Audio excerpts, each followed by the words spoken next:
Hello, everyone. I'd like to ask you all to be very still for a moment. Be very, very quiet and just listen. Listen outside your room, into the next room, outside your window, into the street. Make note of what you hear.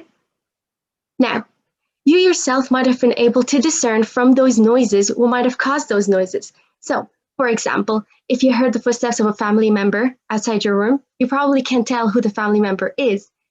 If you hear the sound of an engine on the street, you can probably discern whether it was from a truck, car, or a motorcycle. Similarly, if you heard the sound of an animal, you can probably tell whether it's a dog or a cat or a bird, etc. This is essentially how scientists analyze signals from gravitational waves.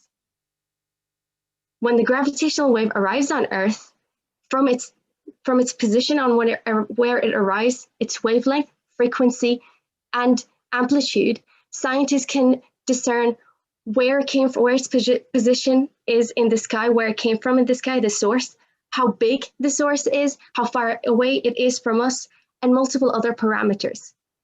But now you might be wondering, what's a gravitational wave? And that is a super good question.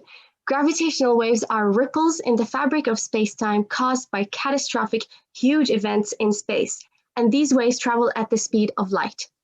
Some events that might cause gravitational waves are supernova explosions, a binary system of two bodies merging to form one body. For example, let's look at two black holes merging to form one giant black hole. I'd really like to take a look at this system because when two black holes merge to form one giant black hole, in this moment of the merger, the single moment, the energy, the luminosity is so massive, it's actually bigger than the luminosity of the entire observable universe. This energy is so huge, the amplitude of that wave is so big that when it travels through space, we on Earth can still detect it. Granted, the amplitude is small, 1,000th of the size of a proton, but we can still detect it.